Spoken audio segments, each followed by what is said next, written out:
I got my tea.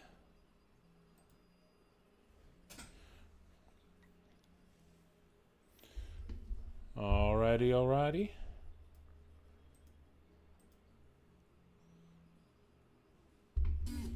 Yeah, both the spear and the book were weakened a little bit, and the sword and the mace were made a little bit stronger. Not by much. The book now does ongoing damage to whoever has it open for every turn that it's open, and also the book's brittle bone spell is now much weaker.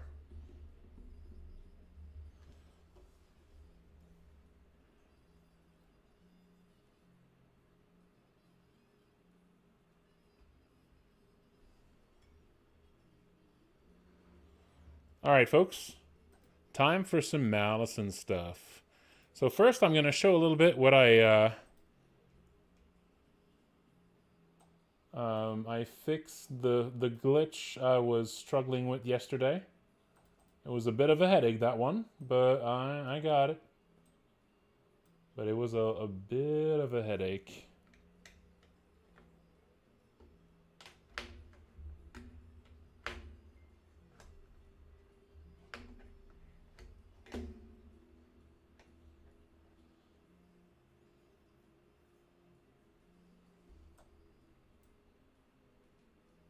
Yes, the way that your gear got reset, and I found exactly what was causing it, and like when it happened. Took a while. Took a few. I think I was up for like 1 or 2 hours after the stream yesterday, but I figured it out. I had to really figure out exactly where it happened.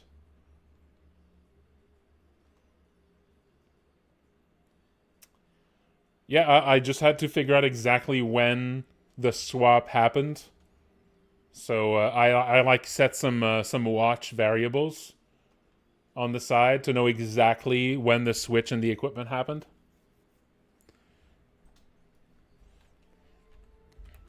I'll show that just now. So, basically what happened here is this. As soon as these two sit at their chairs, they go from being the kind of objects that follow you around to being just NPCs you can talk to. And that transition is exactly when when the reset happened. So whenever they did that transition and became NPCs, that forced them to load their data as an NPC. And in doing this, they overwrote. So basically, it's like they went back to the last state those NPCs were saved at. Their characters were saved at when this happened.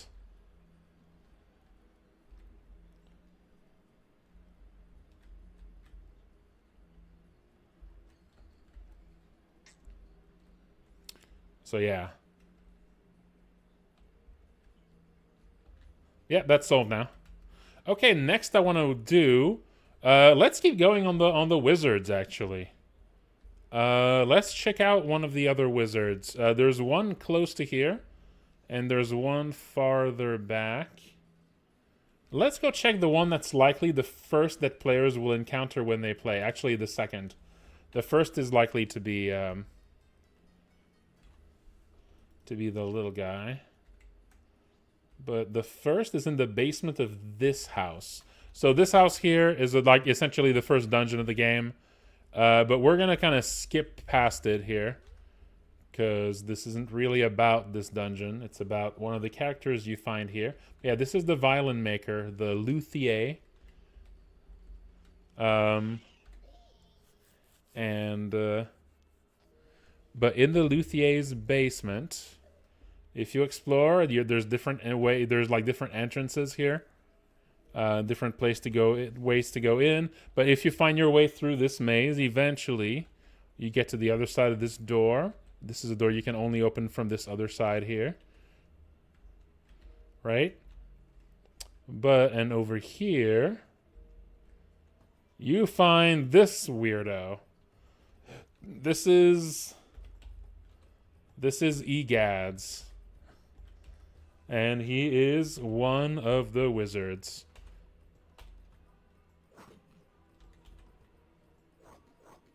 Yeah, he's a kobold.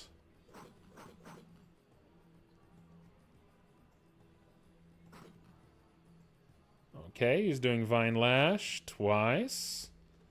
Oh, 3 times? Oh, no, okay, now he's using... So Vine Lash does damage and also essentially like paralyzes you until you can escape. It's like a kind of like a net.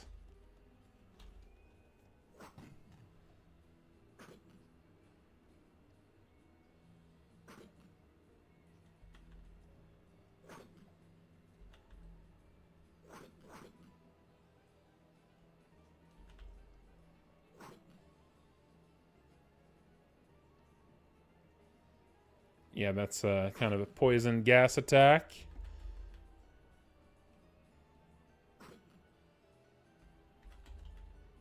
Yeah, so right now they're entangled, and being entangled doesn't actually completely stop you from acting, but it restricts your agility. Let's have Fritz heal. Let's have... Actually, Gladys might be able to use Burn here. Oh, Burn is really weak for some reason. That should be way stronger than that.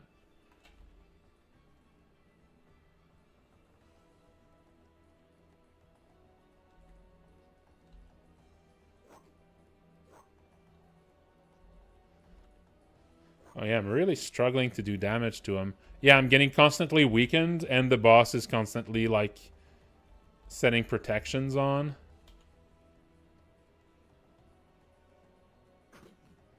But I'm not sure why Gladys's fire attacks are so weak.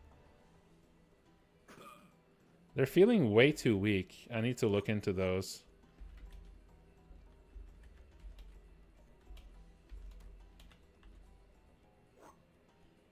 Missing. Oh yeah, that's gonna be pretty bad. Oh yeah, I'm getting completely wiped here. Again, I'm just using basic attacks. You know, I'm not preparing or anything. But yeah, that's a pretty nasty fight. If you have stronger attacks, though, you might be able to just take him down before he can do too much.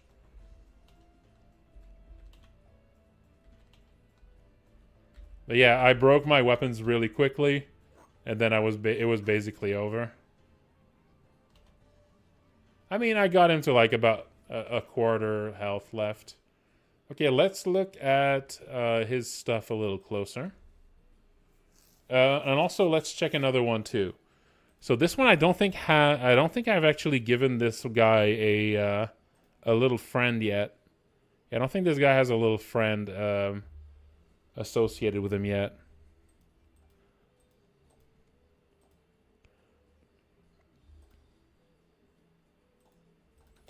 Yeah, he doesn't. I don't think he's. Maybe he's got one plan though. Let's see. Did I set up? Did I set him up? Did I match him to anyone?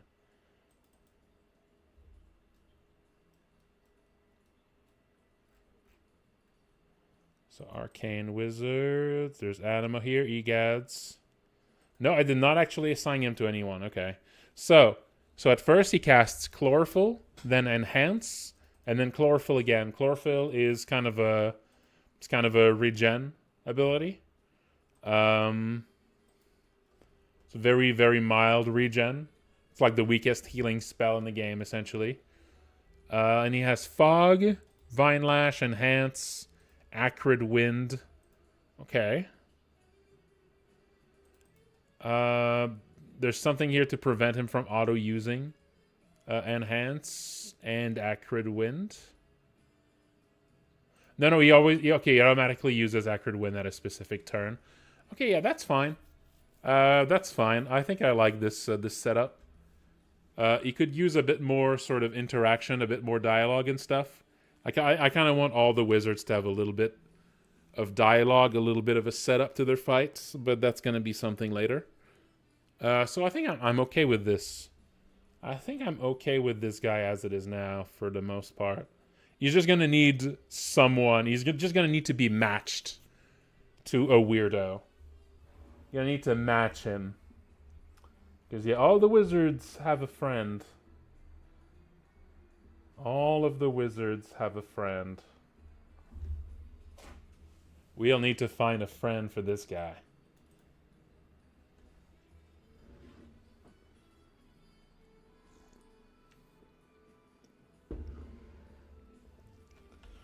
Okay. Let's check out the other one. There's another one actually on King Street. If we just go at the bottom here, there's one right there. There is a wizard right there. A cursed wizard.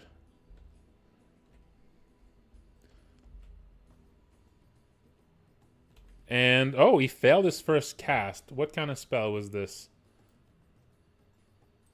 And also, I think this guy also doesn't have a match. Okay, what was that spell attempt here?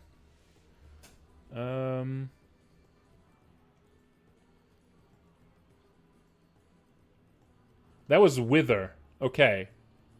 And what was the chance of failing this cast here?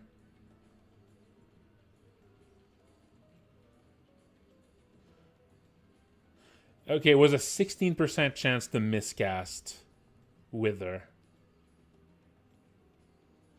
So why was it? Oh, it's a true Wither. So it's the highest quality of the Wither spell. Yeah, that makes sense. That's pretty tough. That is pretty tough to cast. Yeah, this is Jolly Mori. Wither. Yeah. Okay, that max level Wither, that would be really nasty. Let's set it down to like level 3 instead. Yeah, max level Wither is going to be really hard to cast.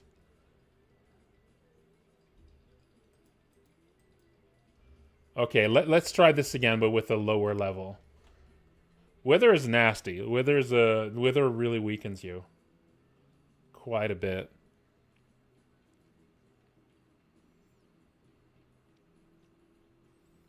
Yeah, let's weaken that just a little bit. And those are like all the main wizards, like the lower tier wizards that you meet in Chapter 1. There's a few higher tier ones you meet in Chapter 1, and there's a few very hidden ones too.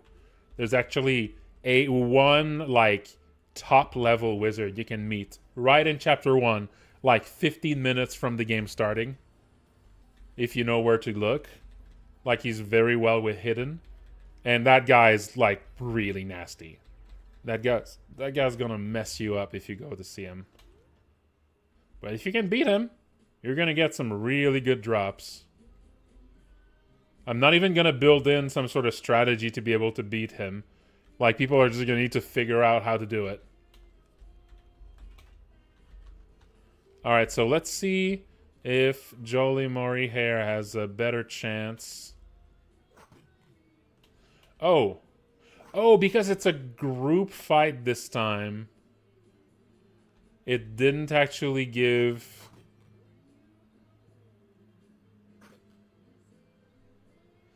Oh, okay, that's... So because someone else was included in the fight, I think, that changed the AI here. Ooh. I'll need to look into that. So where there are you from the beginning of the day? Where are you coming from? I might actually move Jolly elsewhere. Jolly might be just a little too easy to find here. A little too out in the open. So I might move Jolly somewhere else. Oh no, it's just a little too easy to find. Especially for being the kind of mage. The kind of mage that he is.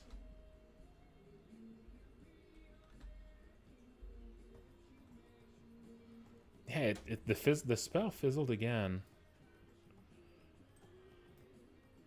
Just let it talk a little. Here, the risk... okay, the chance to miscast is now 9%, but it still happened. It's still miscast there. Yeah, well, that's just how it be sometimes. Let's see how the rest of the fight goes. I don't want to be the same thing that I told you.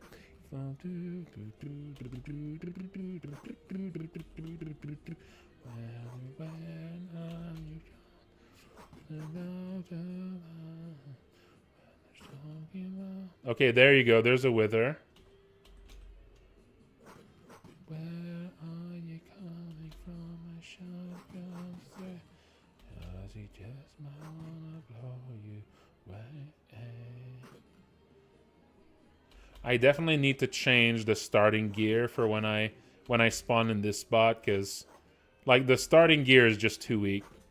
It's just too weak for what would make sense at that level. Also, Jolly Mori is definitely too weak here. Jolly needs just a bit more life, I think, or some sort of protective ability. Let's see. Dude, I don't think necromancy spells at that level have protection. I don't think there's like a self-protection here that can be used.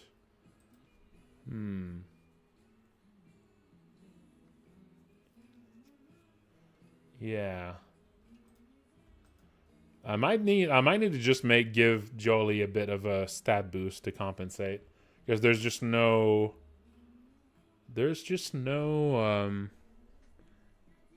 yeah.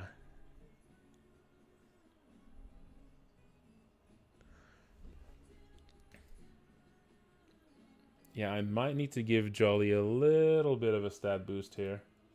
Let's look at the stats real quick.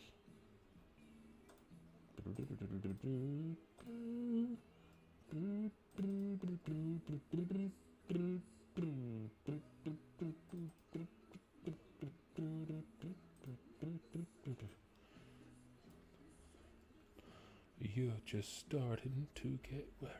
You ain't going out no more, and it's confusing to you. Oh, there's only a few wizards in here. There's actually very few wizards here. Wait, okay, there they are. Okay, I see. This is just a bad group. This is just a bad grouping. Just might be a one shot. Oh, right, I forgot this. I forgot that this, yeah, that's going to be a problem. LibreOffice is really lagging on this for some reason. LibreOffice is not lagging on my other. So I have another spreadsheet than this for like dialogue, and it does not get this kind of lag. I don't know why this spreadsheet in particular is really, really struggling like that. But it is struggling hard. Whenever I copy paste something, it really like freaks out. I think it's because it's like I'm technically like pasting an infinite long length line or something, and it really doesn't like that. But normally it's fine with this. Like when I copy an entire line. Like on my other spreadsheet, it does not struggle with that whatsoever. But for this one, it really doesn't like it. So I'm not sure why it does this, but yeah, it gets stuck like this forever. I'll just close it. Ugh. All right, let's reopen that and hope it's all fine.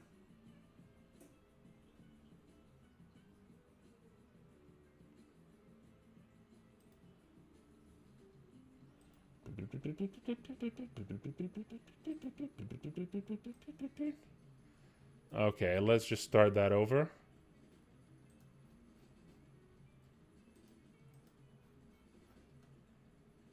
Yeah, I need to be really careful about how exactly I modify these. It's really annoying. Anyway, let's go into death. Here we have Jolly. Jolly has 140 life. And 2 magic. You can be lost, and you can want to be found. But keep your eyes on that frog. Wherever he jump around, with it watching him. You ought to be watching him. You better be watching him. I better be watching him. Then see if he's brought along a little bag for you, right?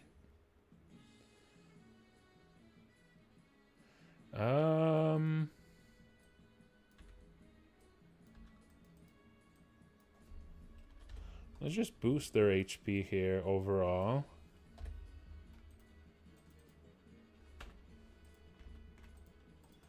There's a few open office shortcuts that every once in a while do something very annoying. Like sometimes you double click something and it just autofills a bunch of stuff you don't want to. That's a little annoying.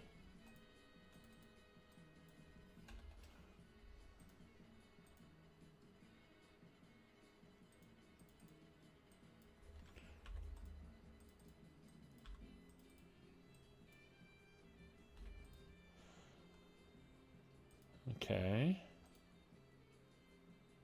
Can I export this? Yes, okay, good. So Jolly's got a little bit of a boost now.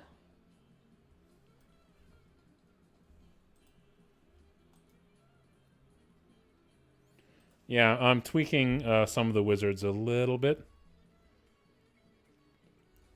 I'm considering to move Jolly. Jolly is just a little too easy to find. I kind of want, like, Jolly right now is the easiest one to find. There's maybe Cordy that's also kind of easy, but Cordy is at least in a side room. Yeah. I mean, I don't mind if, like, the first ones aren't too bad, but I think right now, that one's just, yeah, the one on King Street, that's the one, yeah. That's Jolly. Yeah, Jolly needs to be a little harder to find for sure. Do you have any idea where I could hide him? Yeah, the one that's down here. And there's something else I want to put there anyway. There's something else I want to put exactly there. Also, yeah, this guy here, that assassin is definitely not meant to be spawning already. I think I messed with when he spawns to test him. To test his appearance code. Or like his logic. Because right now, like, I'm spawning and I'm currently at exploration 0. And he's spawning, so that, yeah. Yeah, I think this is like a debug spawn that I forgot to set as a debug spawn. Yeah, he's supposed to only appear much later. But yeah, I'm thinking about, yeah, what to do with Jolly here. Yeah.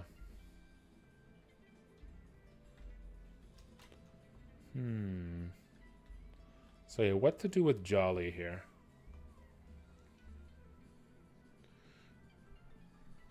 Maybe Jolly could be in that maybe Jolly could be in the hotel. In the cell? In one of the cells? Yeah, that's true. One of the cells is empty. I think one of the cells is completely empty. Yeah, that would make sense. So one of these cells has Helen in it.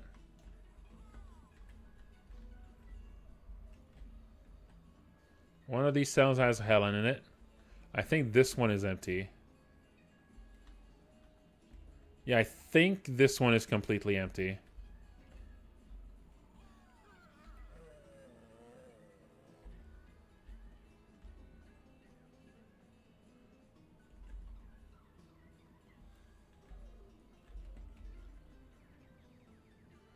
There's a very pale woman in the cell. She says nothing.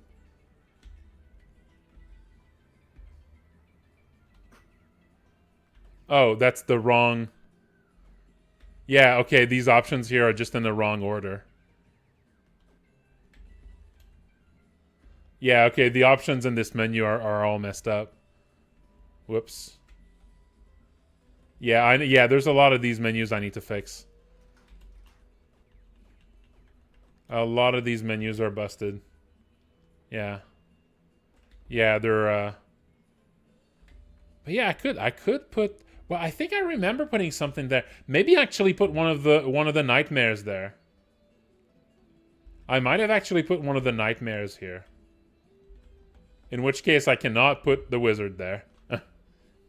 I could swap him though. I could put the nightmare outside. Ooh, Zalmox has just subscribed. Well, you're in the right place.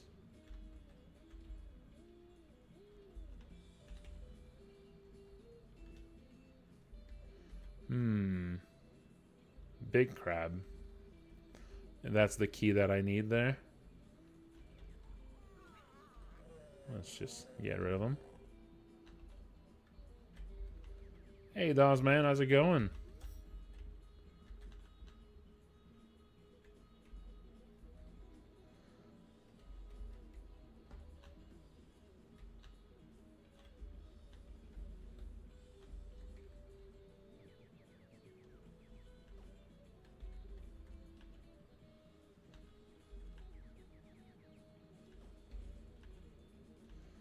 Yeah, this is all busted.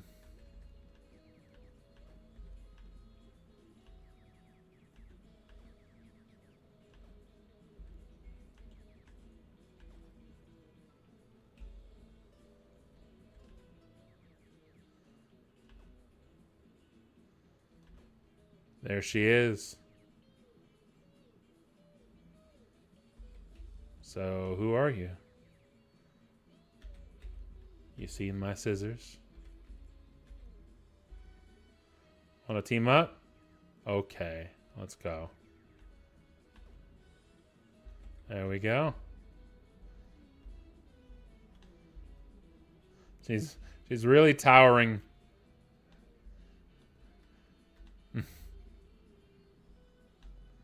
That's right. But yeah,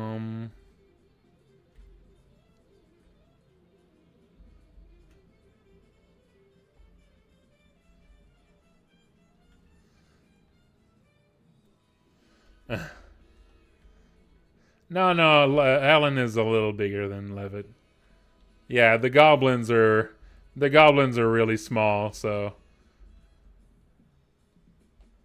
Alan is actually pretty big.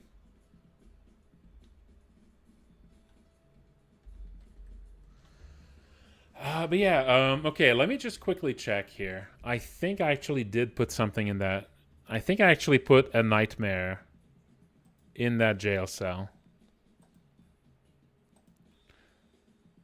I'm almost certain I did.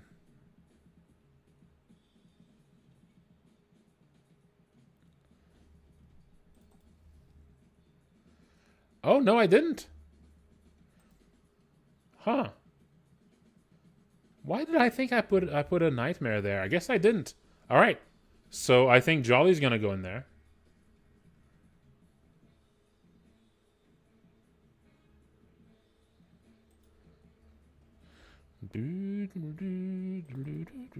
Yeah, I'll just move Jolly into that.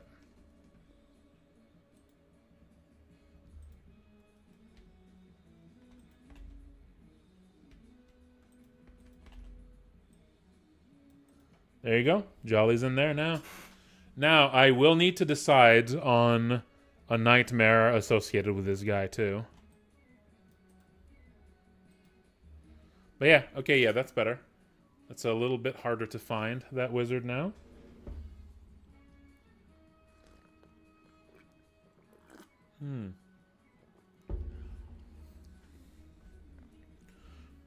Yeah, that works. That makes sense.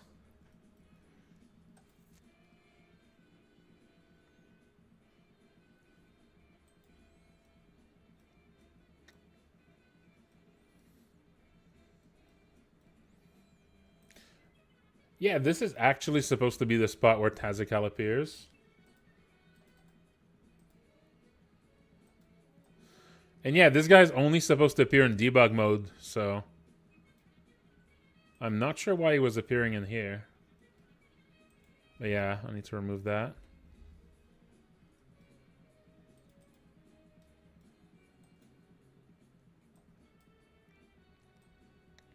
Yeah, I'll need to fix all these assassins. Yeah, they have they need a very specific balance for when they appear.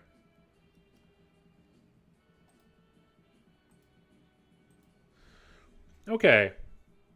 So there's a couple more of these wizards, but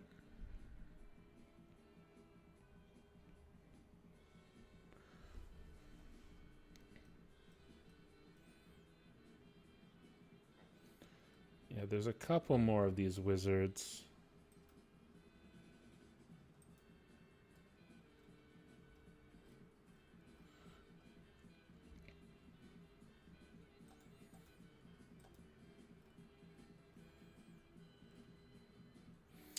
Yeah, there's Pepper as well in chapter 1 here.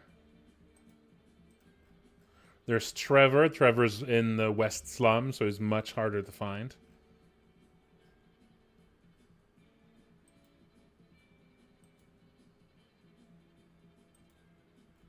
Gertrude is at the top of the West Tower of the Barbican.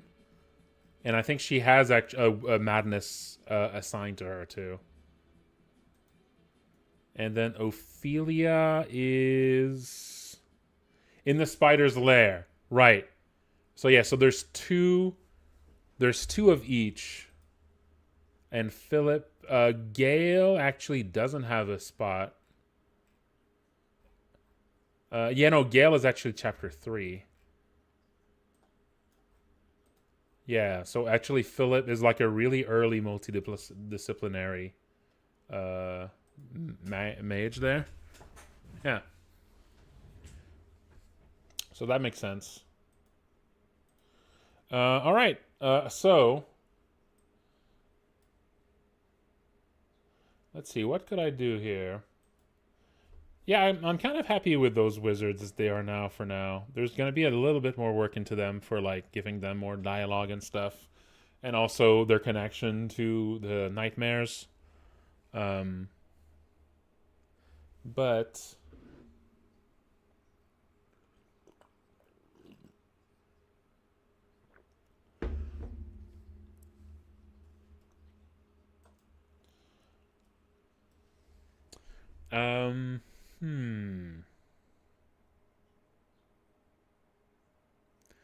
oh yeah, there's something else I want to talk about later for um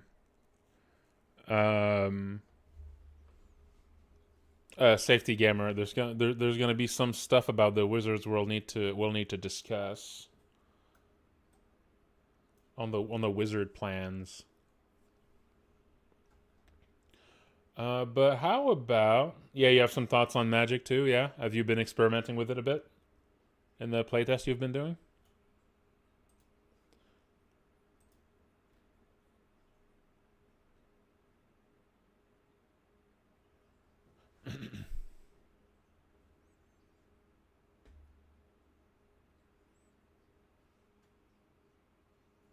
On Primal, yeah.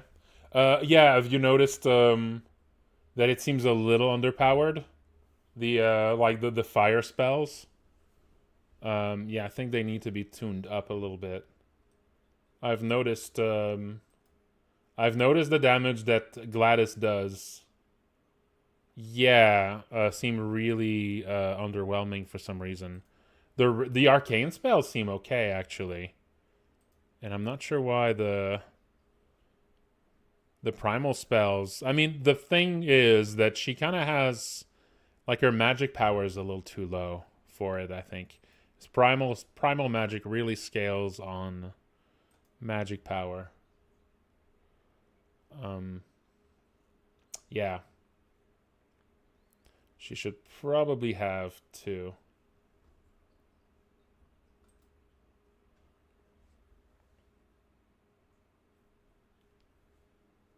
Yeah.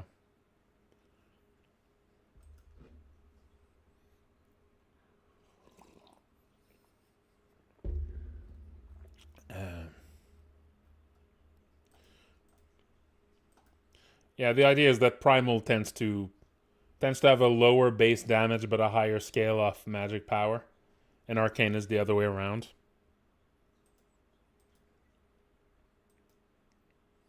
But the difference is a little too great right now.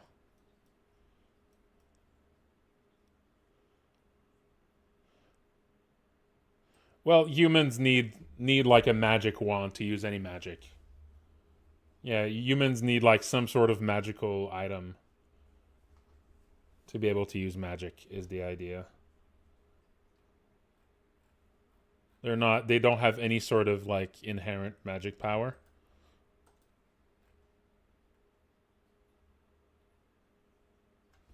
Yeah. Yeah, Primal is like Arcane is like something the humans invented to be able to use magic even though they have very little access to magic power, you know? While Primal is the more like natural nature of magic is the idea. Arcane is, civilized techno magic.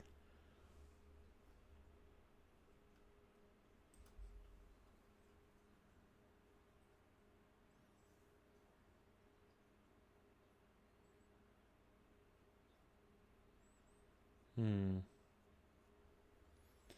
No, no, I think it's just underpowered right now. It just needs to be kicked up a notch. And also, yeah, Gladys needs to have a little bit of a stat boost.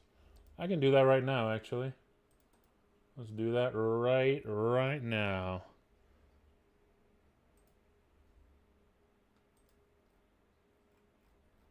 No, not that. Oh, by the way, this is the new page I made just for party NPC and for party interactions. And I did finish this today, and it does import properly. And yeah, it's all separated. I put all the existing banter, talk with the player, the ask abouts, and the party interactions, which are empty right now. No, no, I'll put it up on Dropbox soon. Yes, I did verify, and it all works. Um, so I made sure earlier that it was actually being imported properly. Okay, Gladys. Yeah, Gladys only has one of magic power. That is too low.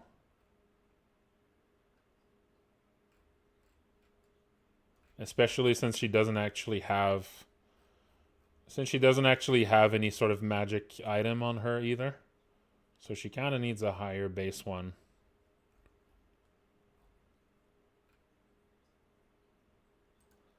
I'm going to give her 3. I'm going to give her 3 magic power. Yeah.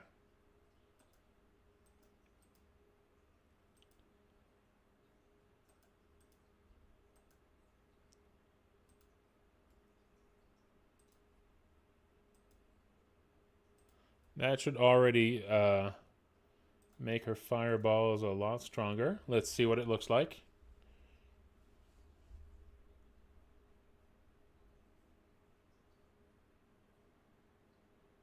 Let's give this a shot against... yeah, let's go back against Quince.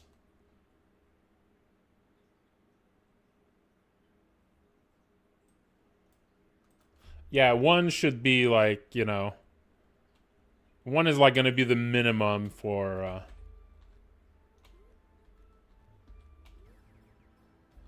yeah, 1's really going to be the minimum that, characters that are absolutely not magic users are going to get. Except for, of course, humans having 0.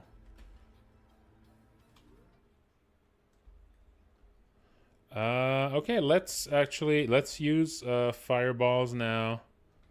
Oh, well, of course, I just moved where this guy appears.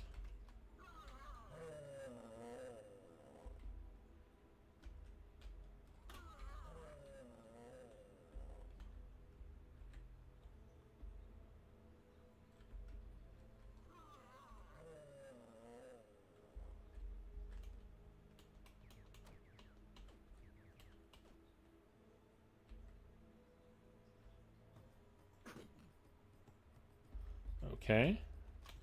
So let's see what that fire looks like now.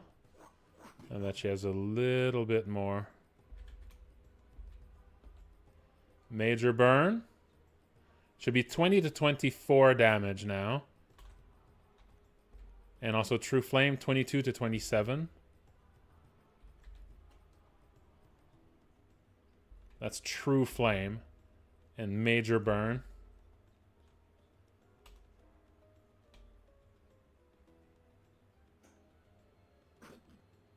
That's still way too weak. That still feels, especially for a major version of the spell, yeah. Yeah, the spell itself just needs to be boosted.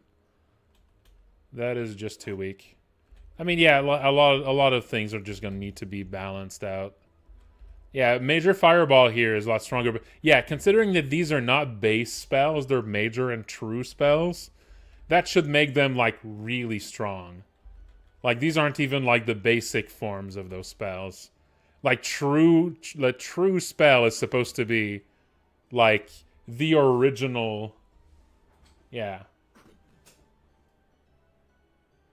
Like, a true spell is supposed to be, like, the original. Like, that's like a one-of-a-kind scroll, you know?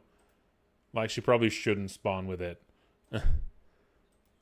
But, yeah, these are way, way too weak. Let's just check him right now. Those items. I mean, yeah, there's been very little balancing of the game's abilities. And I mean, I've actually spent some time balancing the weapons better. The weapons used to, like, scale way too much.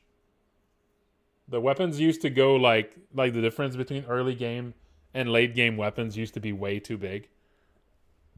So there's been some fixes there. Okay, yeah, let's see here. So Primal Flame. Yeah, Primal Flame. This is like the base fire attack, and this is too low. Yeah. Like, so magic mod for a, like, the weakest version of the spell is 2. So it's just 2 times your magic. And then the true form of the spell multiplies your magic by 5 for the damage. So I think that scaling is okay. The base damage is too low. The scaling is okay here, but the base damage is too low. I think I'm just going to double the base damage. It's going to go from 4 to 8, 5 to 10, 6 to 12, and here, let's make it even 15 here. So this is like the most basic form of this spell. So now, now the true flame, the true version of the flame spell, would do 15 to 20 damage plus 5 times magic power. And add, so if she has 3, that would be plus 15. So that would be a much more, you know, reasonable amount of damage for, like, the weakest fire spell. Like a strong version of it. I think that's pretty good. I could actually widen the random portion as well. Let's double that too. There we go. And there's also a burning effect that it's applied. The burning effect, I could maybe... I could maybe also increase this one. The amount of burn it applies. Yeah, let's also double this. There we go.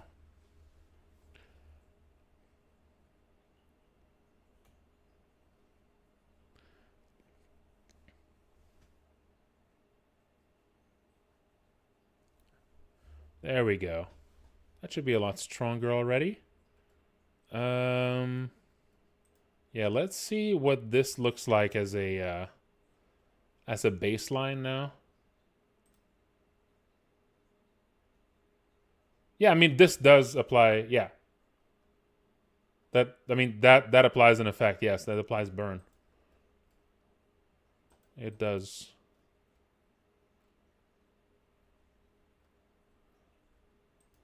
Not all effects are going to, but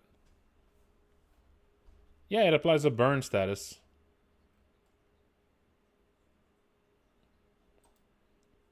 which does ongoing damage. And it's 100% of the time, yeah. It's like a damage type, essentially. I need to set this here. To help balancing, I should sort of give a rough indication of the damage. 10 to 18 plus 4x mag. All right. So I could maybe turn this into like a damage rating or something. So 24 uses. And let's see.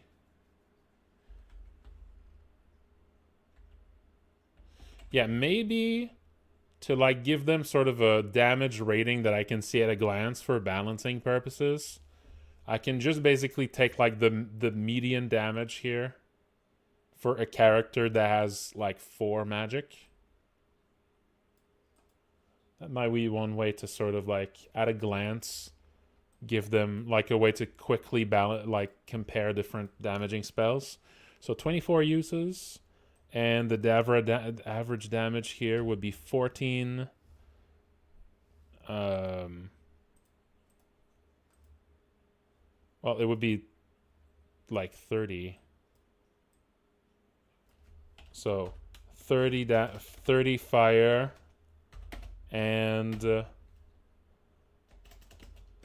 plus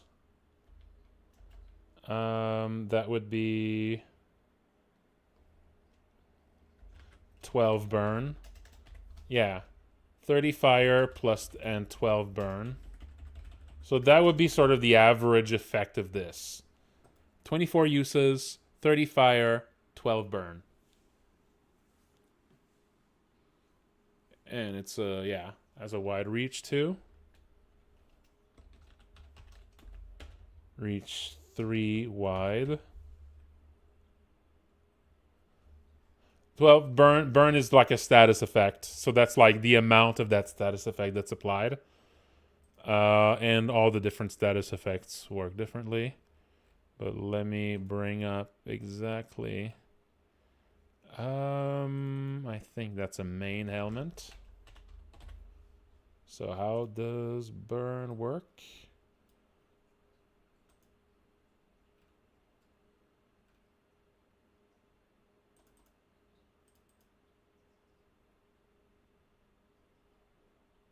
So burn is essentially just extra damage.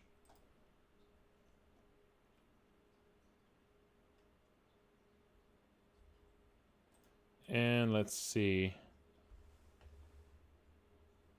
So the amount of damage is half of the... So the amount of damage they take per turn is half of the burn buildup they have left plus 1. And that reduces the burn buildup. So that means essentially 12 burn means really 12 damage over time. So that means like it's going to do 30 fire and then the 12 burn. And burn also always accumulates. So if you do more burn damage, it goes up. And it would do, the burn would do 6 damage plus 1, 7 damage. And then it would do 4 damage. And then it would do like 3 damage or 2 damage and then 1 damage. It would essentially do 12 damage over time. But half of it that's left plus 1 every turn. So the more burn you stack up, the more extra damage it does per turn. But it is like the amount here is the actual maximum amount of damage that it's going to take from it. So this is essentially 42 fire damage, but 12 of which is over time, and 30 damage of it is immediately. So yeah, that's 42 damage. If you use it, if you use the normal form of the spell instead of like a stronger one, and you have 4 magic. Yeah.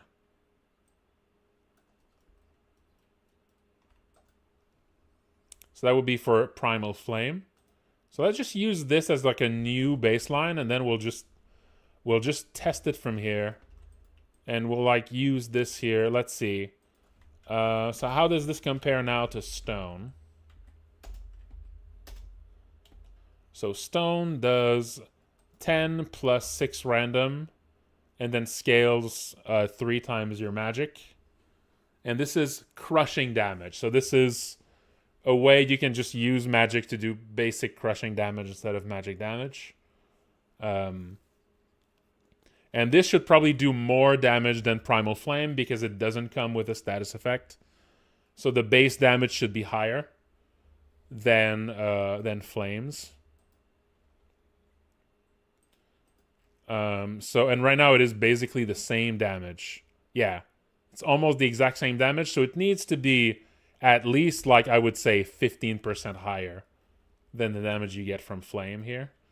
Also, Stone could maybe have a chance to stun as well. Maybe, because it kind of makes sense to me. You throw a rock, like a big, like, you know, it makes sense to me that this might stun.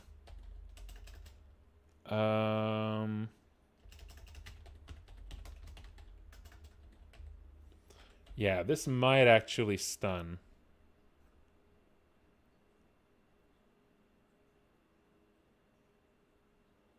I think it would make sense if it's stunned.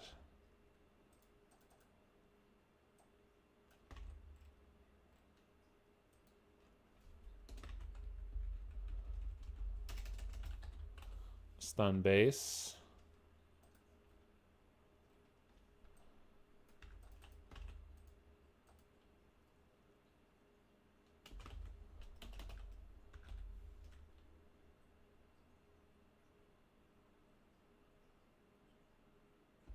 I mean, a lot of it is just going to be really high damage too. But, you know, I'm trying to be a little bit conservative here for the first spells. But, you know, we'll need to balance these up. I mean, maybe I shouldn't be conservative. Maybe I should actually, like, make them really strong first and then tune them down instead. You know, maybe I shouldn't be so careful. Maybe I should actually be way more bold with their initial balancing instead of, like, going at it really carefully like this.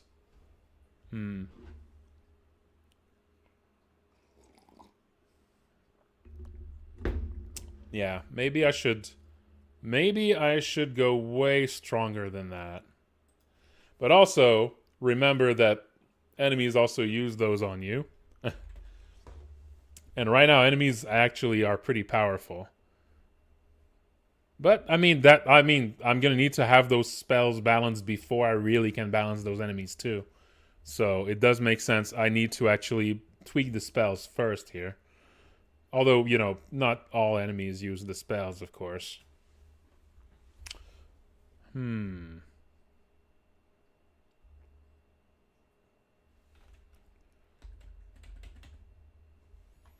How about I double this base one again?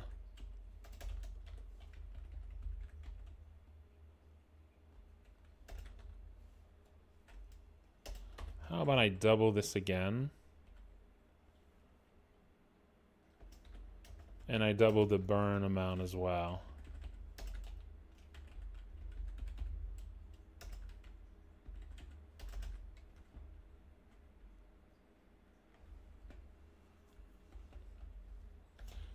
And I increase these too.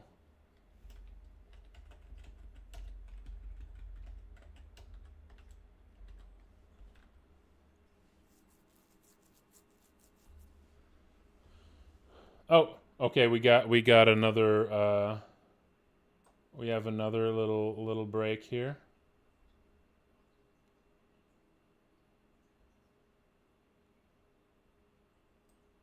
Let's do another little stretch break. Although that's weird. Didn't I do a really long? Huh. I don't know.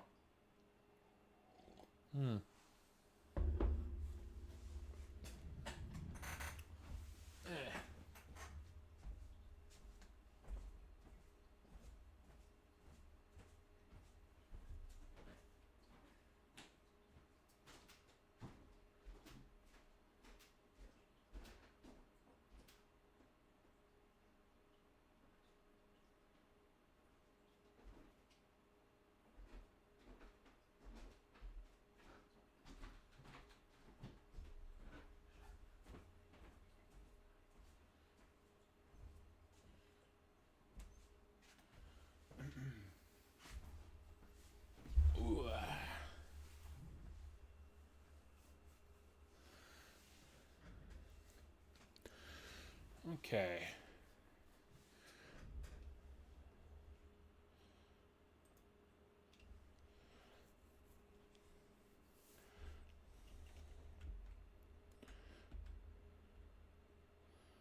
Okay, there we go. So now it's gone up to, instead of 30 fire for the base version of the spell,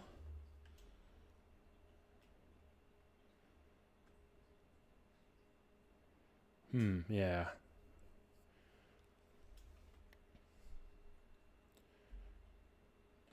It's now 48 fire damage plus 24 burn. So it does 48 fire damage, and then half of that damage is done again over time. I mean, that's a lot of damage. That's enough to kill, like, with a single cast. A lot of enemies are just gonna die. Like, a lot of early NPCs are not gonna have even 100 HP at the beginning.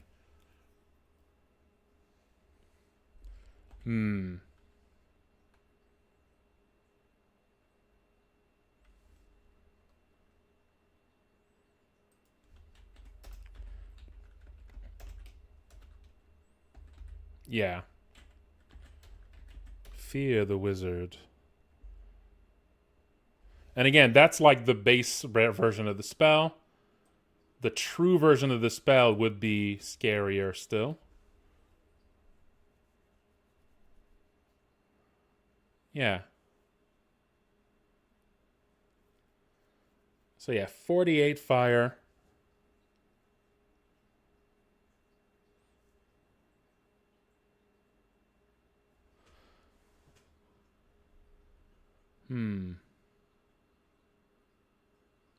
Yeah, 48 fire. 24 burn. Yeah, okay, so that should already be a lot stronger. Now let's look at stone. So this is now the baseline for tier 0 spells. Right? For level 0 spells. Tier 0 spells. 48 fire damage, 24 burn. Now, let's do stone. So stone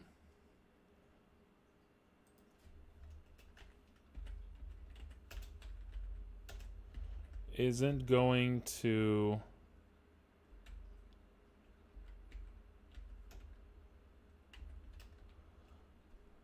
Yeah, okay, like this.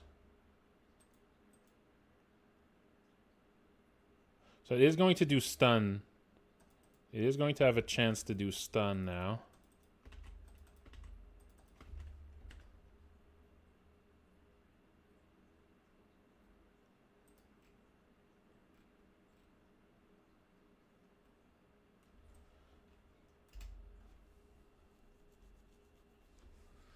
Okay. Which is pretty strong. On its own is already pretty strong.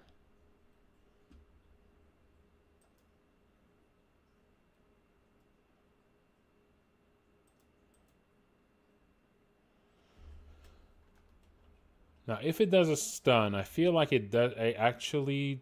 Yeah, let's make its damage just a little lower.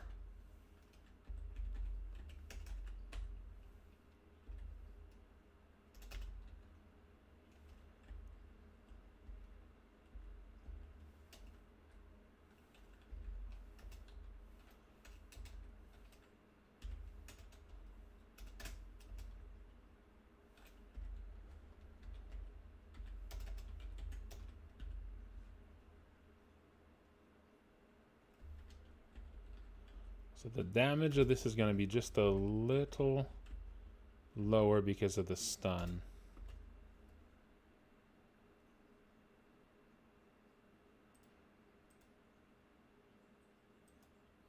Or maybe, actually, you know what? No.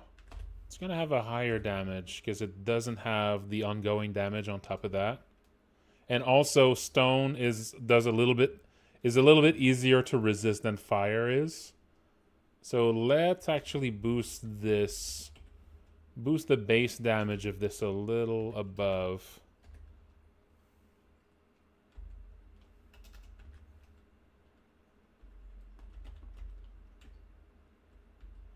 Yeah, let's boost the damage of this a little bit above.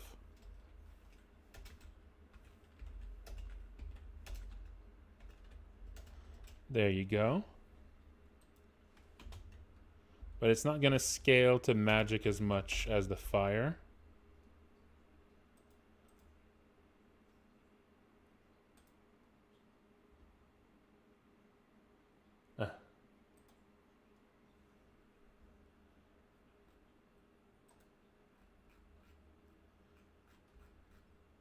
That's good. That's good, clever.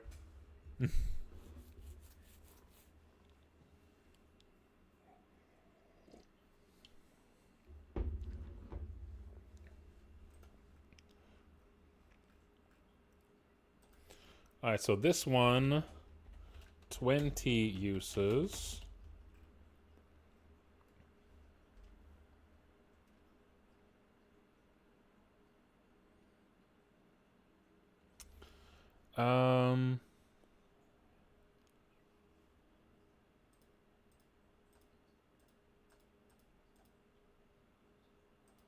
That is 42 crush. And 4 stun. Reach 2 wide.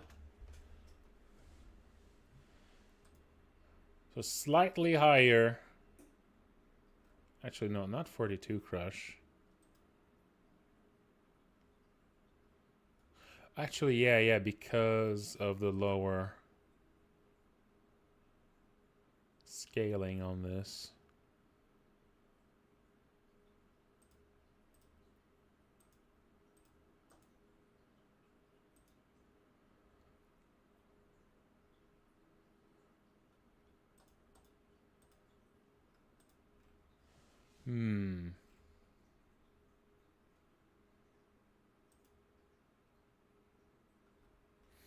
Let's raise this actually to 30, 30, 40.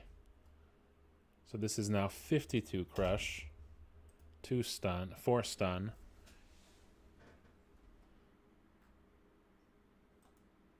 All right. There we go. Then there's Beast Claws. Okay. Gentle Glow.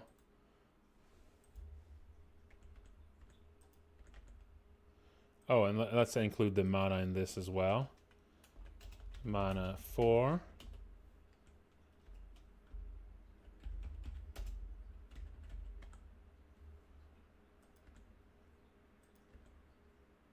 Oh no, it's time to stretch.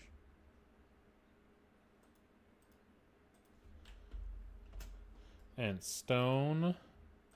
Mana 3. 20 uses.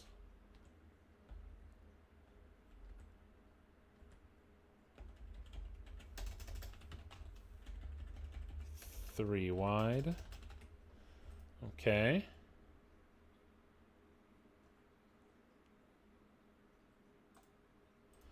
And then Beast Claws. Mana 4. 8 uses.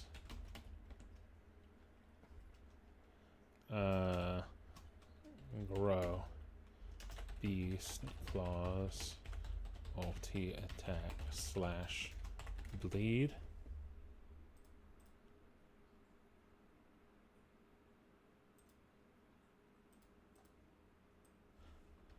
Uses 12. Mana cost 5.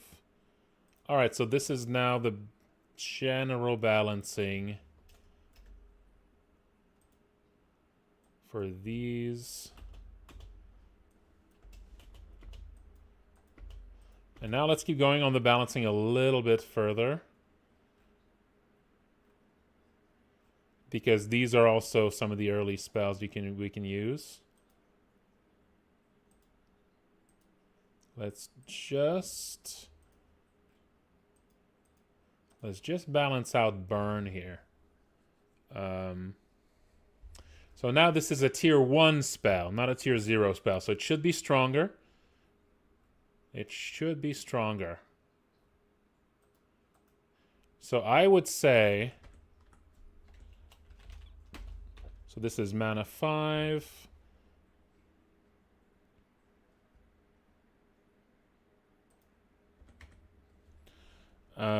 This is 16 uses. And let's say the damage should be something like 64 fire, 32 burn, and has a very short reach though. Reach 2 melee.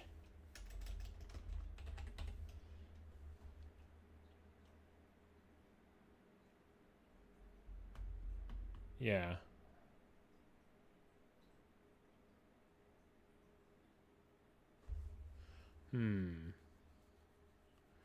One other possibility here could be I could actually weaken Flame a little bit, but make it cost 2 mana instead of 4. So it's like... To make it its niche more like the low... You know, the low-cost fire spell that still scales very well to your stats if you find ways to boost your magic. That might be a good... Yeah. That might be a good way to make it stand out here. I could reduce its cost to 2 mana. And weaken it maybe back to like, 32 fire damage.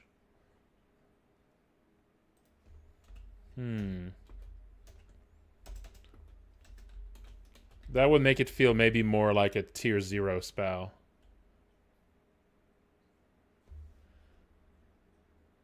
Yeah, if I bring it back to like 32 fire, 16 burn, but I just lower its cost to 2. 2 mana.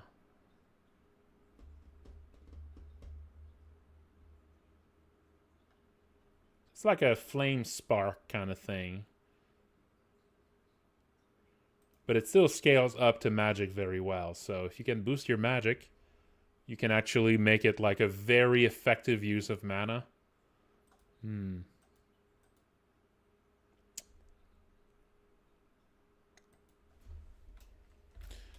Yeah, let's make it like 12, 16, 18, 24 damage or something. Yeah.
Yeah, maybe that. Maybe that.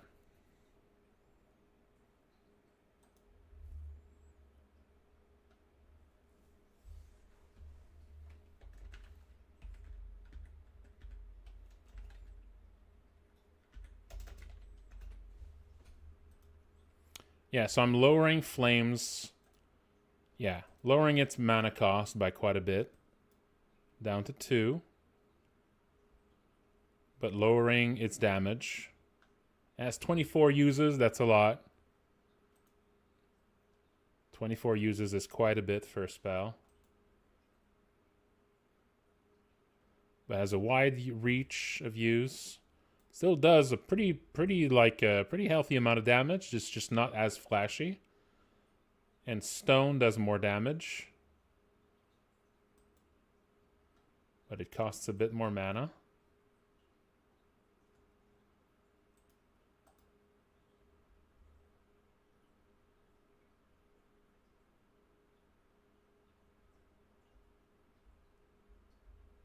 It costs half as much, really. Has fewer uses.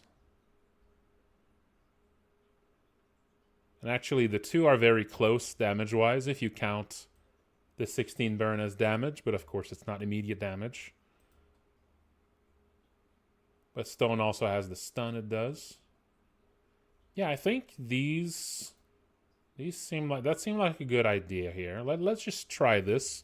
And now let's go back up to primal burn. And this one does, yeah, it's 5 mana, 16 uses, 64 fire, 32 burn. But it's much more limited. It's basically a melee attack. It's like a mage's melee attack. I think for a melee attack, like that can have, that can have more oomph like that. I think a melee attack can have a little bit more oomph like this.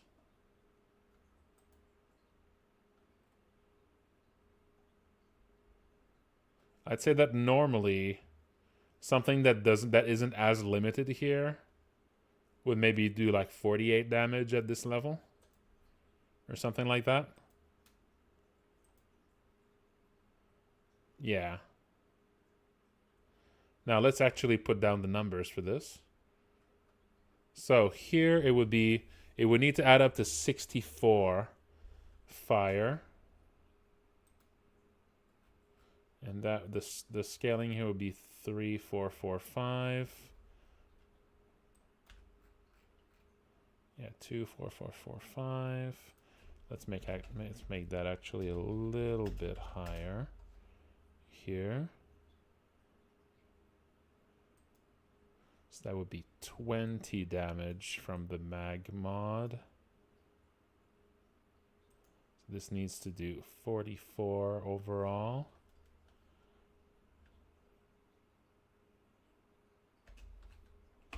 So let's make this 40 minimum damage plus 8 random. So that's 44 damage here.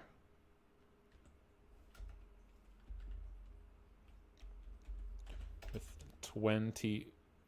24 burn base.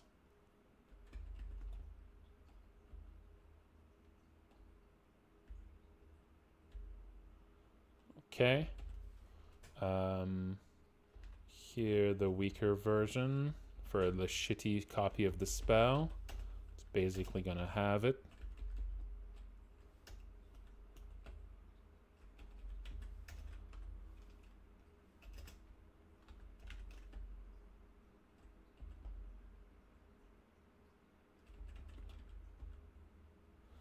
And then slightly stronger version of the spell.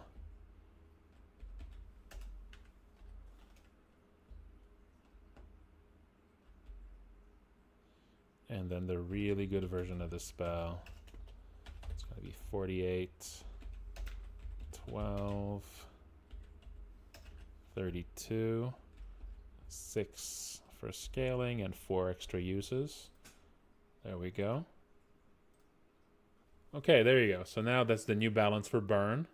So yeah, now it's going to do 64 damage plus 32 burn. When you have just the tier, the regular sort of average version of a scroll.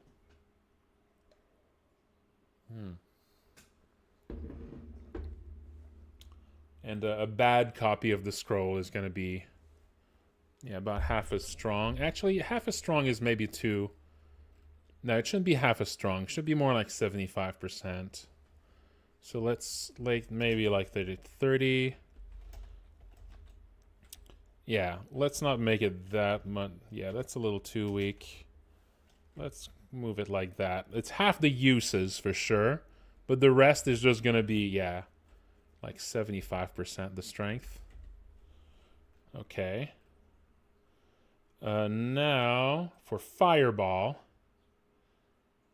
Fireball, mana cost 5 is way too low. Let's make it like 8. Yeah, Fireball.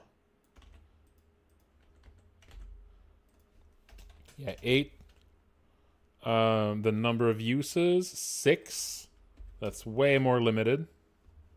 For one scroll, you can only use one scroll 6 times. This is going to be a group damage, so I'm going to say the base damage here is going to be 32 fire per and 16 burn. And this one is group reach, and it is 2 wide. Yeah, 32 damage, 16 burn.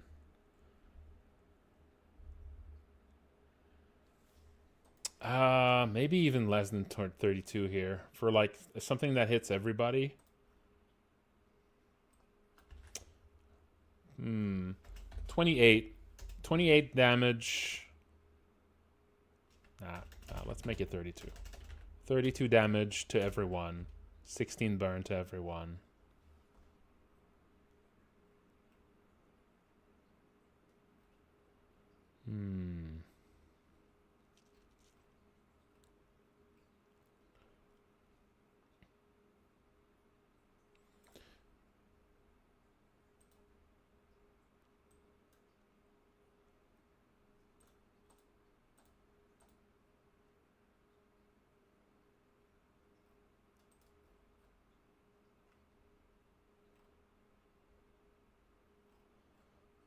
Okay.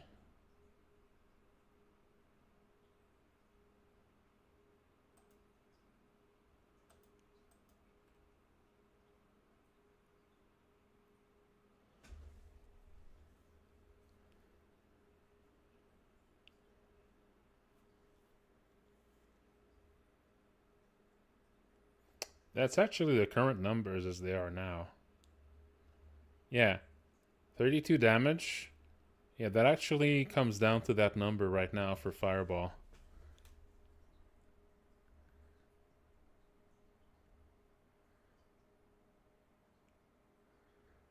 The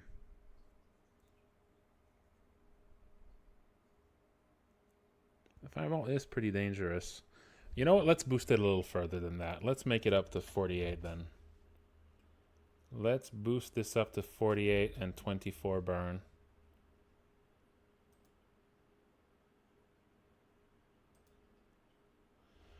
Yeah, 24 burn means...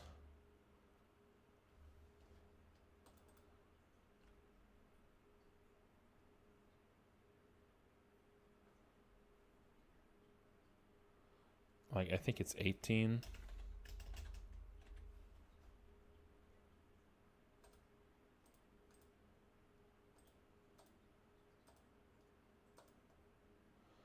Or maybe...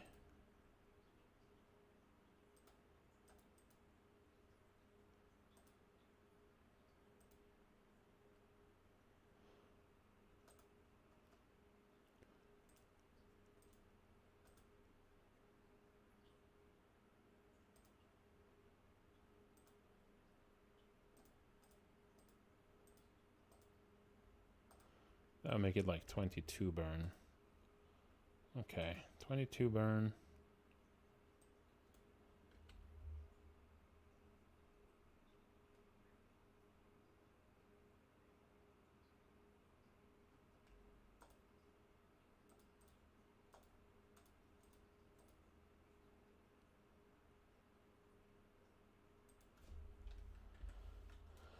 Let's make it 24 and 8 random. And here it's going to be 20 and 6 random.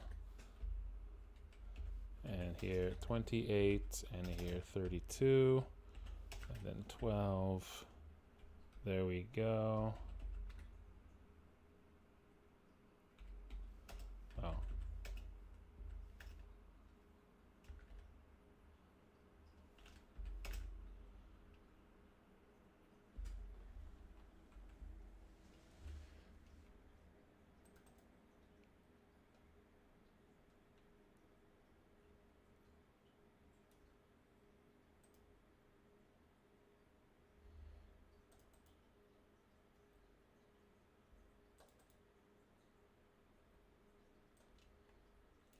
Oh, this doesn't even have a number of uses here. How many times should you be able to use? I would say 4, 8, 10, and 12. Yeah, that seems about right.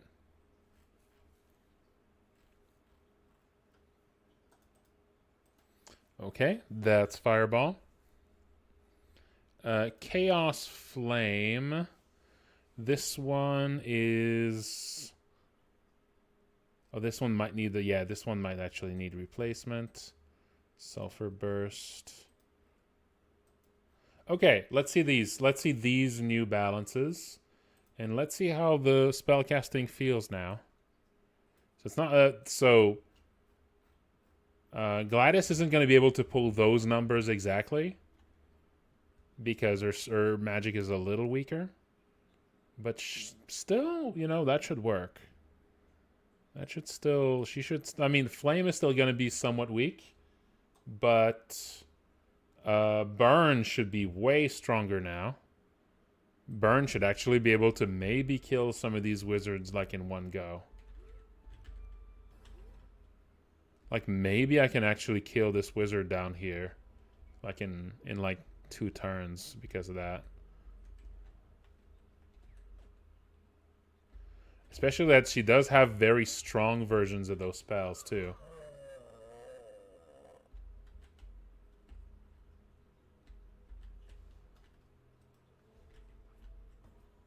Okay, let's see. Let's see how it feels.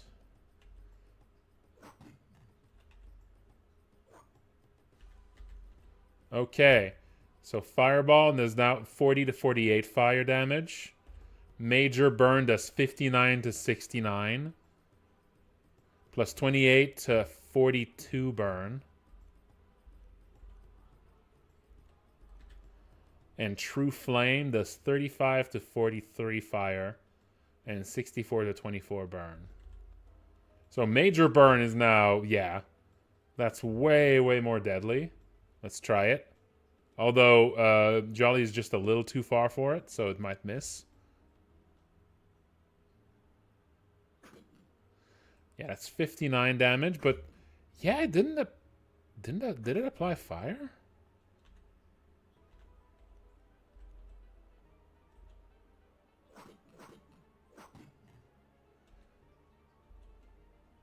Yeah, maybe it didn't apply fire.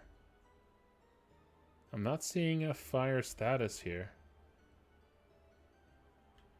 And you know, I'm not seeing a bleed status either.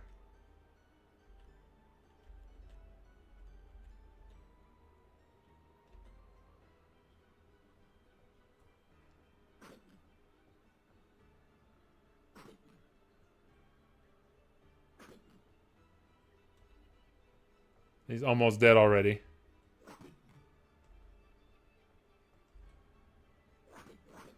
Yeah, that's a pretty big difference.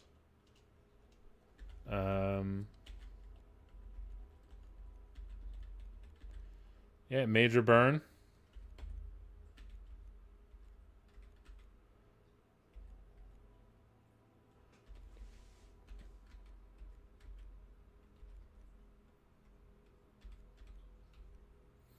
There's pretty high miscast here because she doesn't have the skills for it.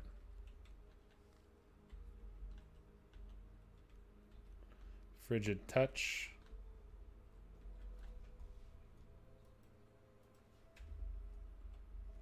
Oh yeah, so these are much, much stronger now.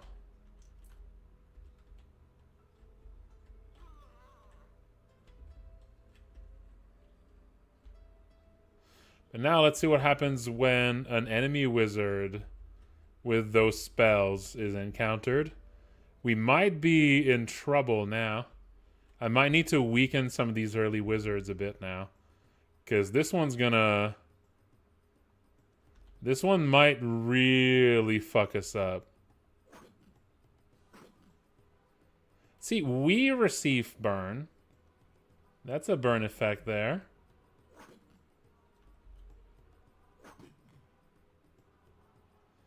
That's stone. Oh, that's, yep.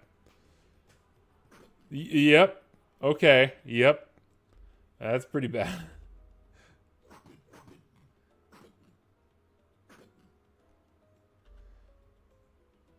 Yep. The wizards are more dangerous now. Yep. That was a big old nuke. I mean, yeah, it makes sense that they'd be scary.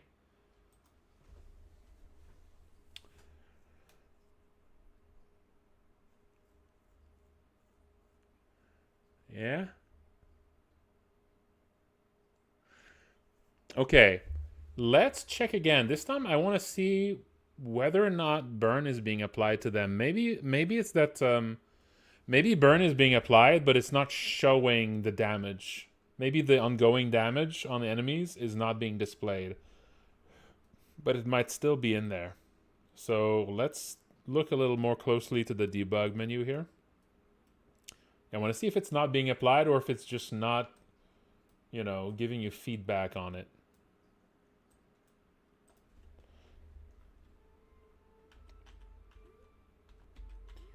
Because it could be either.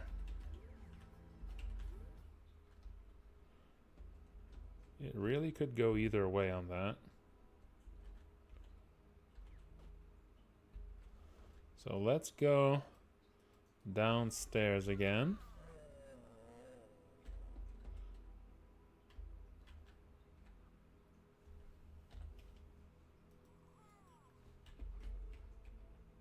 And this time let's take a look at the HP here. And let's do major burn.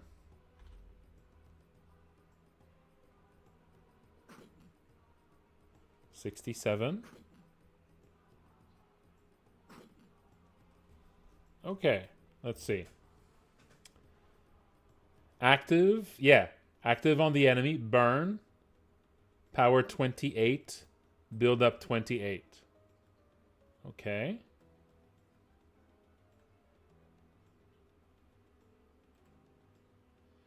Now let's see if I just block, if his HP is gonna go down. So let's just keep track of where that HP bar is now. And let's just block and see if it actually goes down.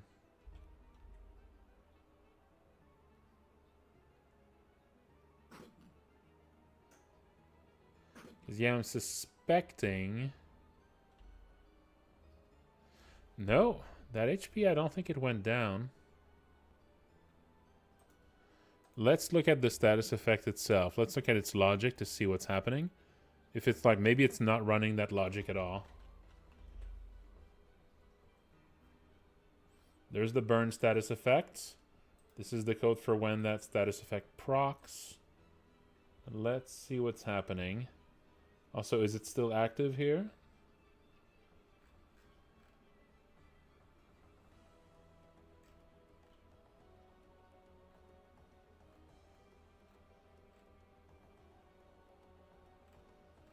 Okay. Yeah, burn is still active. It doesn't seem to... Oh, I don't think it was running here because... Burn is still active, but it hasn't gone... Like, its buildup hasn't gone down, I don't think. Yeah, no, I don't think this is proccing. Yeah, I don't think burn is proccing here. I think...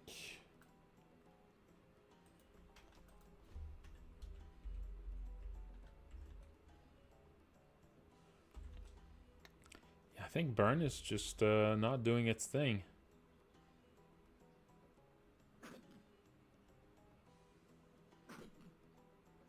Yep, it's not.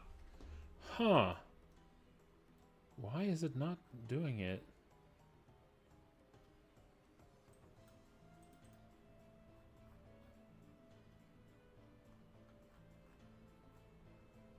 Is bleed proccing? Let's look at the code here, the code logic for the core status effect stuff. And let's check on turn.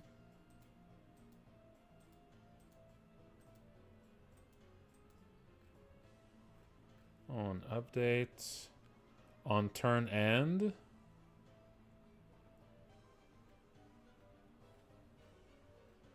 On status end, no.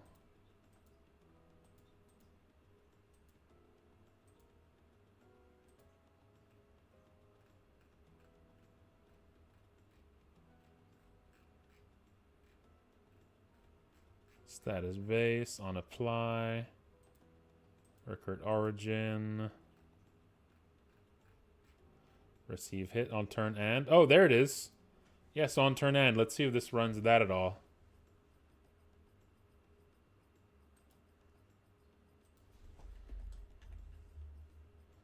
This should be running that for all status effects.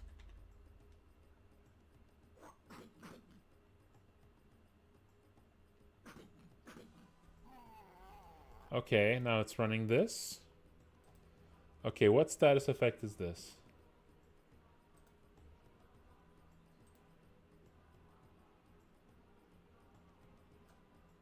This is weaken. Okay, I don't care. Freeze, I don't care. Blocking, I don't care. Wounded, I don't care. Freeze again. Blocking. Fatigue, wounded. Freeze again. Blocking. Oh, it was this one.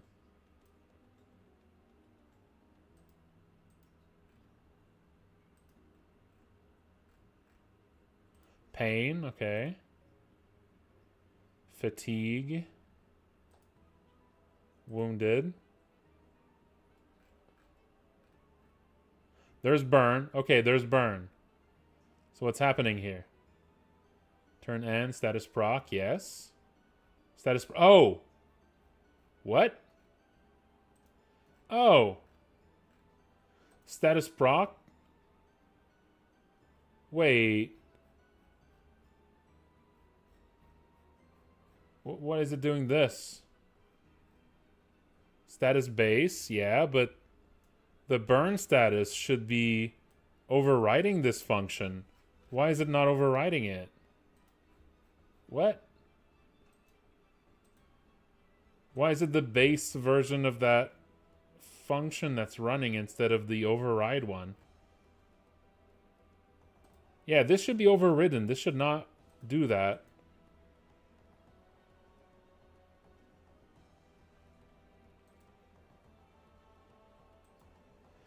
Yeah. What the hell?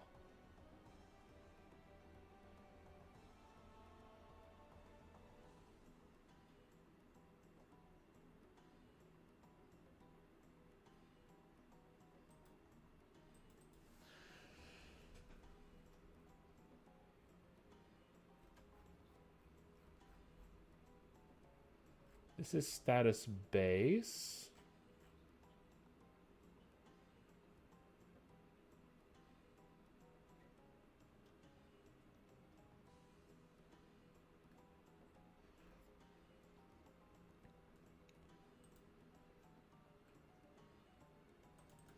Oh, maybe I need to do... Okay. Maybe the problem is that...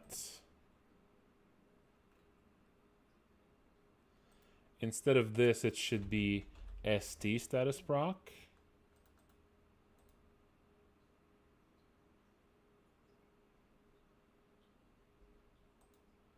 Instead of just status proc, is that it?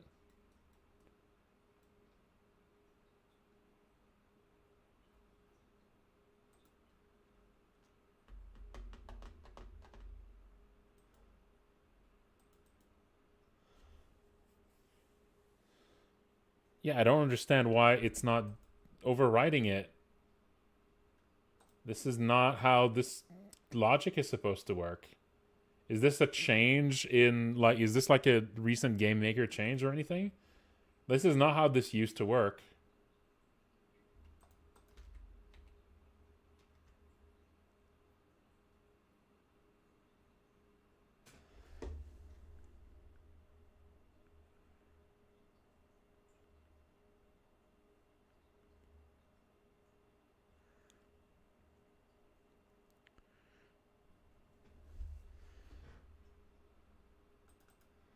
On status and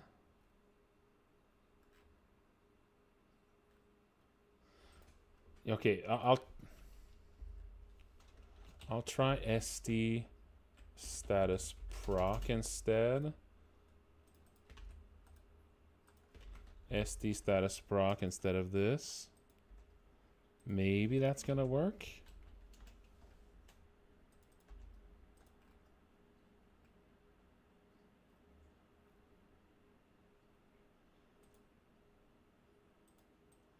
Because st, that would be the status base. No, that would be the actual status effect here.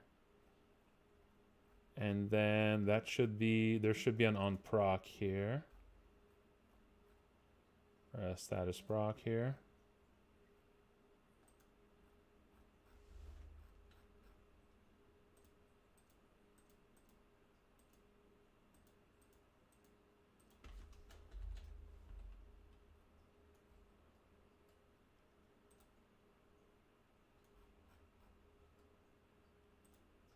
Wait, shouldn't there be?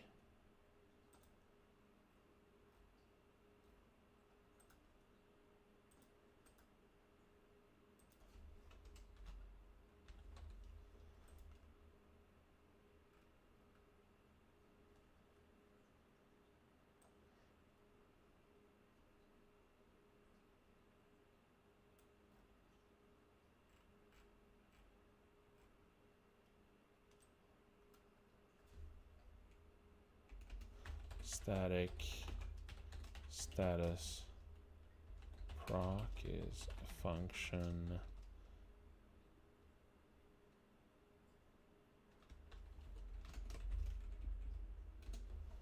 And then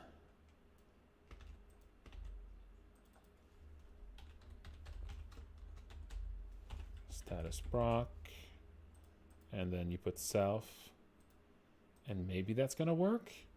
Yeah, okay, this, I think there's something, yeah, I think there's something that's changed based on, like, on what rules, like, how, yeah. Something's changed with how inherited objects, inheritance and, like, overriding functions work, I think. Because this used to work before. Huh. So it's like if a struct here calls a function using a parent's function. It's very awkward to explain, but yeah, I think something changed here with how structs work. And I think that messed up how all of my status effect works here. Oof. Very glad to be in the long-term stable now. Because this is exactly the kind of thing that would not change, that would stay put from now on. This is exactly the kind of thing. Like, exactly the kind of thing you want to be on a long-term stable for. To avoid, like, big changes on how, you know, the code works under the hood. Okay, let's see if this fixes it. There might be a bunch of stuff I need to change now, though. There might be a bunch of old status effects that now have a bogus code. But let's see if this reactivates the burn status. Oh. Okay. Now it went, there you go. Now it went here. Now it went into the actual status proc of the status effect. Okay, yep. That was the problem. This might have fixed it. Hopefully we're going to see a little damage number. Yep, there you go. They took 15 damage. Okay, there you go. I fixed the status effects. Yeah, the status effects were just kind of busted because some sort of internal change, I think, on how, like, functions are inherited.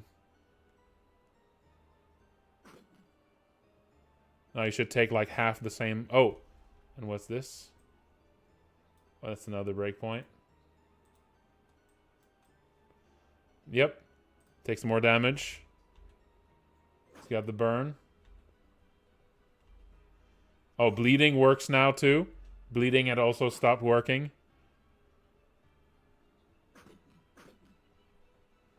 Oh yeah, I'm taking way more damage now from all sorts of things.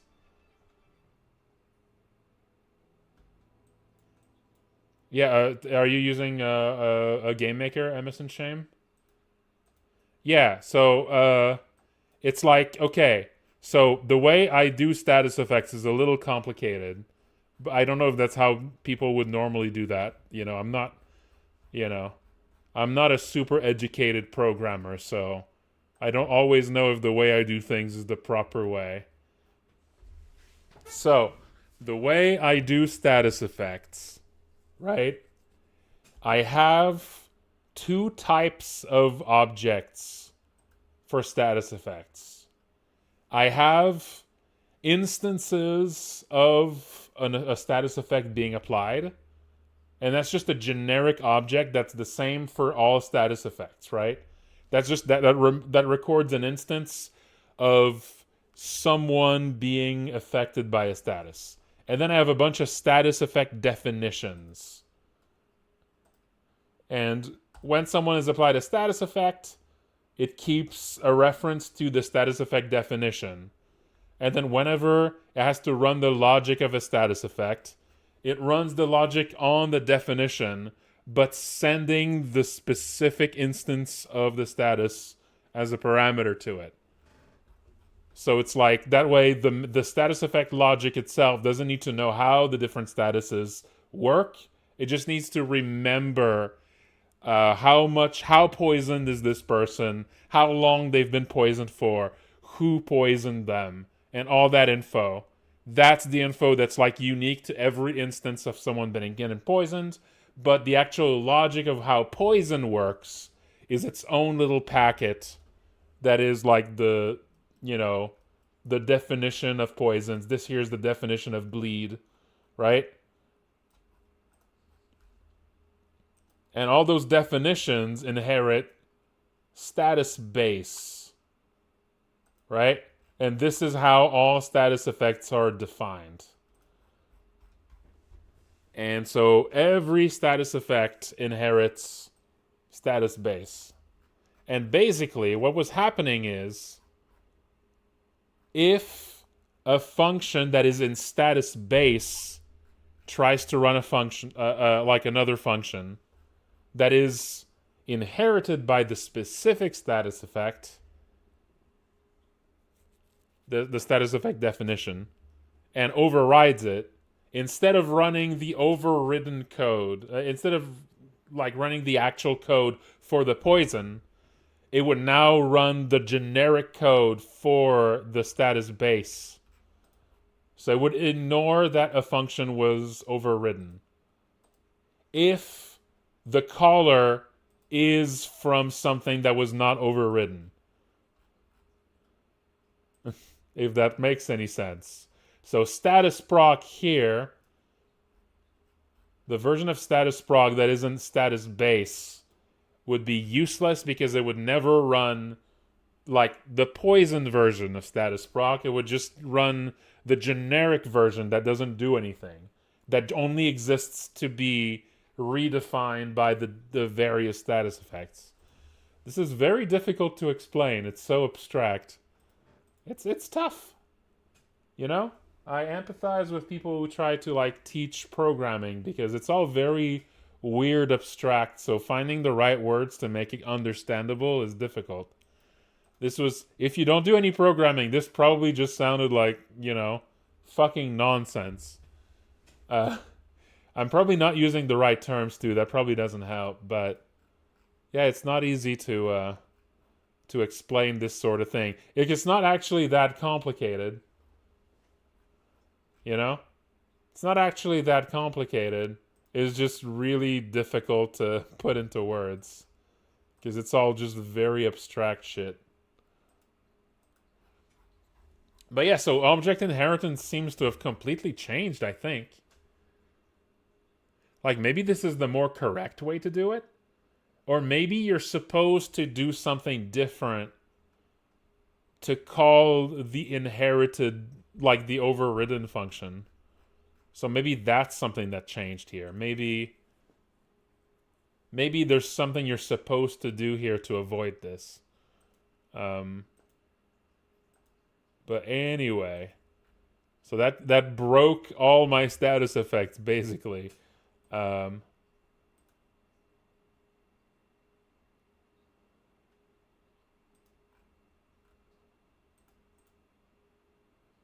Yeah.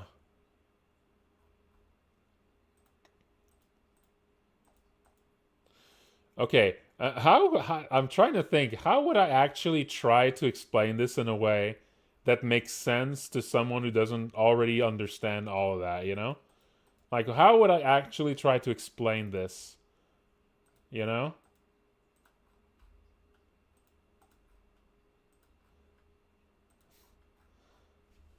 Hmm. Trying to think of how to actually explain this in a way that makes sense to like a normal, you know? Hmm. Okay, here's how to explain it. Okay, there's status effects, right? Like poison, bleed, burn, right? So in the code of the game, there's these definitions that explain what these things are. But there's also like a template. There's like a template for just status effects in general, right?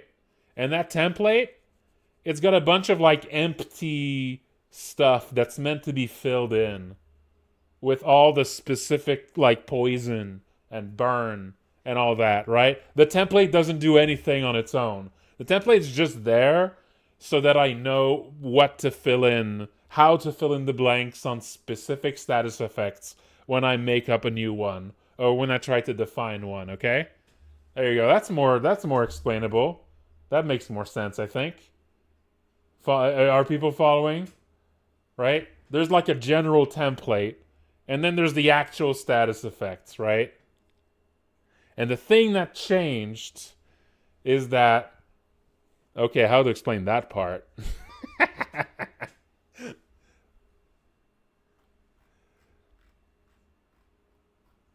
The template is useful because it also contains a bunch of like default behaviors. There you go. That's how to explain it, right? Like there's a bunch of status effects that do a lot of things the same way, right? Like burn and poison and all of that. You know, there's a lot of things that are different about them, but there's a lot of things that are similar between them. Like for instance, whatever they do it once a turn, you know? Like that's something that's similar for all the status effects, right?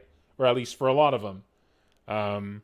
Like the way that they're applied, right? There's a bunch of things that are common with most or all status effects, right? And so whenever there's something like that, to save on space and to avoid repeating myself, instead of writing that in the specific definition for poison or bleed or burn or whatever, instead I write it in the template because it's the same for all of them, right? So whenever the code finds that poison doesn't have anything written for how often it's supposed to be applied, right?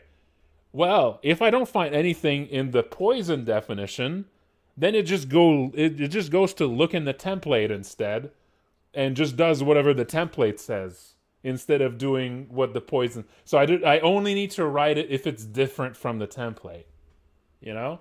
Like the template has got like the most generic general purpose logic for status effects is in the template, but whenever something is more specific or is different from that, that's when I write it in like the definition of what poison is. So it always defaults to the template if something isn't specified, right? Okay, is this more understandable? I'm trying to use normal people language. This might make a little more sense now. Okay? And the thing that changed and that just broke everything, all status effects in my project is it used to be that if the template tries to run like logic for something, right? So say for instance, say the poison definition is trying to do damage, right? It's going to check, okay, wait, doing damage. Does the template tell me, do I know how to do damage? Does poison have a specific little specialized way to do damage? No? Okay, then check what the template says to do, like how to do damage, right? So it checks its own thing, and then if it doesn't have a special one just for poison or just for burn, then it checks how the template does it. Okay? There you go. Now, if the poison tries doing that, then that works the same as it used to. But if the template tries to do damage, then the template used to first check back to see if the poison has something special. And then if it doesn't, then it checks the template itself. But what changed is that now only if the poison is looking to see, oh, how does damage work here? Do I have a definition for what damage is supposed to do? Only the poison is going to check itself first before checking the template. And the template doesn't know about the poison at all now. So if the template tries to do damage, even if it's actually a poison and not just a general template, it's not even going to check if poison has a way to do it. It's just going to do its own thing and ignore that poison might have its own version of it. That's the change that just happened.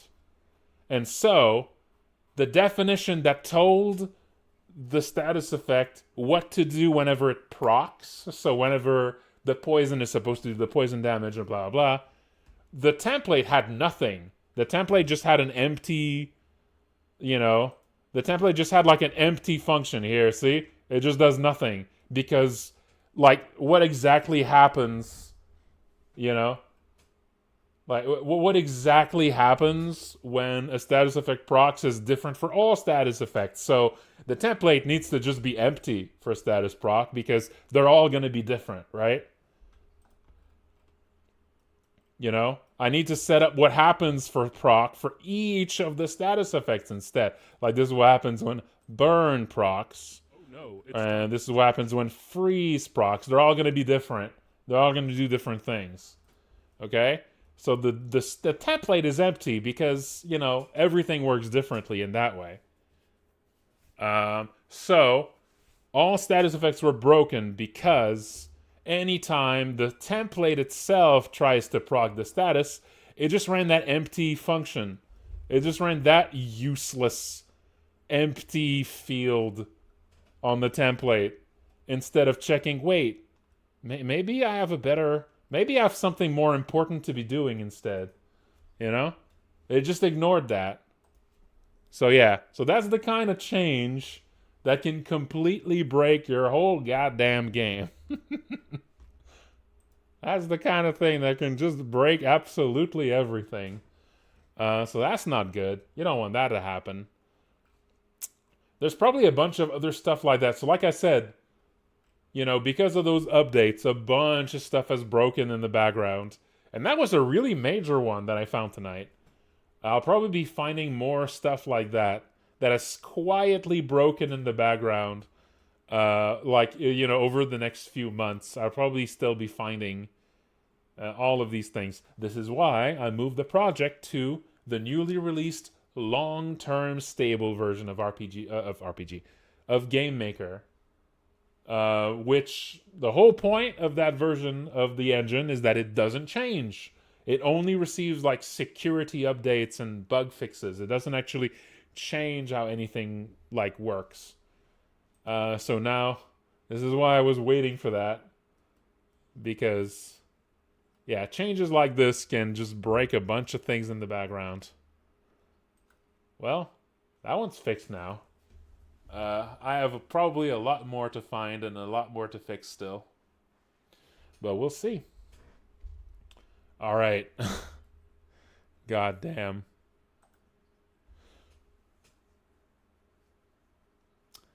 Okay, well. Yeah, that was a digression. I mean, hey, it needed to be done. I just fixed status effects. Like no status effects worked. It looked like they worked because they were still being applied, but none of them did anything. They were all just turned off. They're all secretly turned off the whole time. Imagine. God damn. How many like surprises exactly like this are all over and like causing all like half of the bugs that you found, you know? Now I know some of the bugs you found in your latest playtests are actually from mistakes I've introduced because I made like the updates are not the only things. Like there were some big changes on how menus work, for instance, that are probably behind a lot of those bugs. But yeah, there's probably still a lot of bugs caused by like weird little changes in the background, I'm sure. I think tomorrow I'll dig into all of those menu problems. Because, yeah, these are really like the big. Like, one of the most common problems you found were like menu problems. Um, like, yeah. You found a lot of menu problems. Um, and yeah, I'll be digging into these. I'm sure a lot of these are going to be really simple to fix. It's possible that a lot of these are like really caused by one problem. A lot of these kind of have the vibe that they might all be like the same problem, just expressing itself in different ways. I don't know if I'll be updating it tonight. I might update it tomorrow. I haven't really like fixed enough of the bugs. I don't think. I know. I want to fix. I want to at least fix the like the menu problems first, because there's just way more. There's just so many of these just caused by menu issues. I feel like I want to fix that one before the next build. I mean, who knows? Maybe I'll dig into these tonight after the stream and I'll find it and fix it now. You know? Yeah, I'll try. Yeah, after the stream, I'll have a little look around. I'll have a little look see around to see if I find anything. All right, but yeah, that's going to be it for tonight's stream, folks. Before I go, let me quickly link my Patreon. Please have a look. And then I'm gonna see if there's anyone to raid tonight.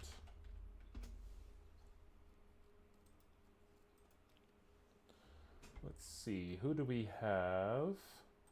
Who out playing Look Outside right now? Okay, oh, we have an orc tuber. We got an orc tuber, folks. And we have a rat tuber, an orc tuber and a rat tuber. Which are we going with?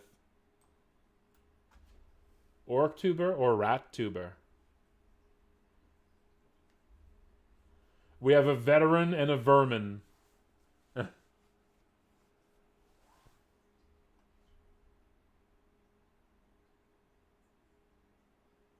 Okay, let's go.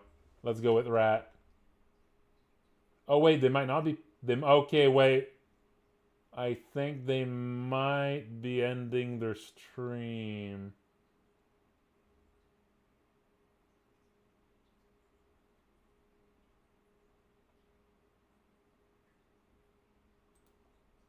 Yeah, I think they're ending their stream.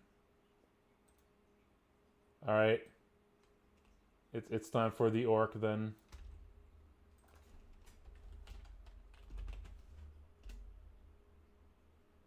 All right, let's go. All right. Thank you all for watching. And take care.